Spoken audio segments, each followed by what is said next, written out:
Tema 1. Organ gerak hewan dan manusia. Subtema 1. Organ gerak hewan. Pendampingan belajar 1. Membaca bacaan tentang organ gerak hewan dan manusia. Bergerak merupakan salah satu ciri makhluk hidup. Gerak dapat diartikan berpindah tempat atau perubahan posisi sebagian atau seluruh bagian dari tubuh makhluk hidup. Tubuh manusia merupakan suatu sistem yang terdiri dari berbagai komponen yang bisa menggerakkannya. Anggota tubuh yang berperan dalam gerak adalah tulang dan otot. Hewan dan manusia memiliki organ gerak yang sama, yaitu tulang dan otot.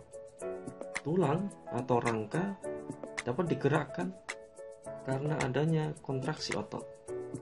Oleh karena itu, tulang disebut sebagai alat gerak pasif, sedangkan otot disebut sebagai alat gerak aktif.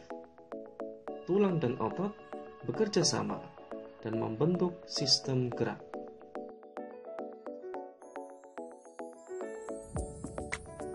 Yang pertama, tulang sebagai alat gerak pasif.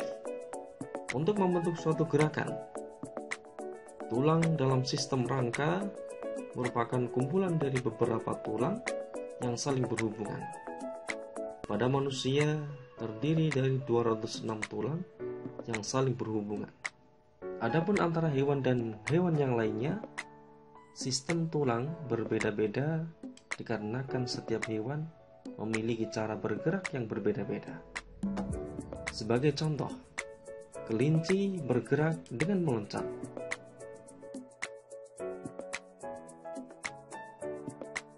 Ikan bergerak dengan berenang.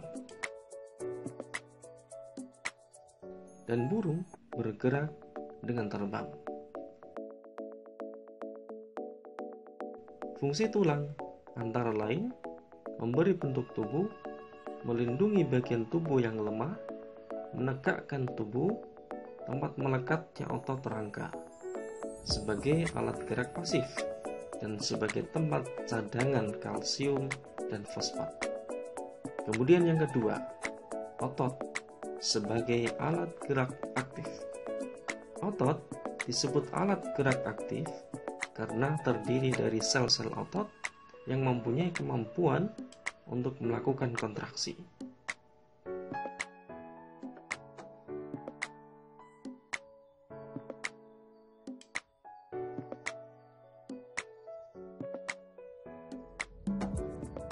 Manusia dapat bergerak karena adanya otot-otot rangka yang bekerja secara berpasangan, di mana salah satu otot bertindak sebagai fleksor dan otot lainnya bertindak sebagai ekstensor.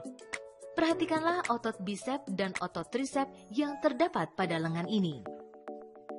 Pada saat menekukan lengan tangan, otot bisep yang bertindak sebagai fleksor berkontraksi, sedangkan otot trisep yang bertindak sebagai ekstensor berelaksasi.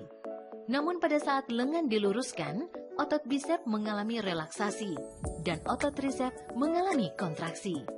Ketika otot mengalami kontraksi, otot tersebut akan menegang, memendek, dan bagian tengahnya menggembung. Sebaliknya, ketika otot berelaksasi, otot tersebut menjadi memanjang dan lebih pipih. Fungsi jaringan otot adalah melaksanakan gerakan, memelihara postur tubuh, dan memproduksi panas.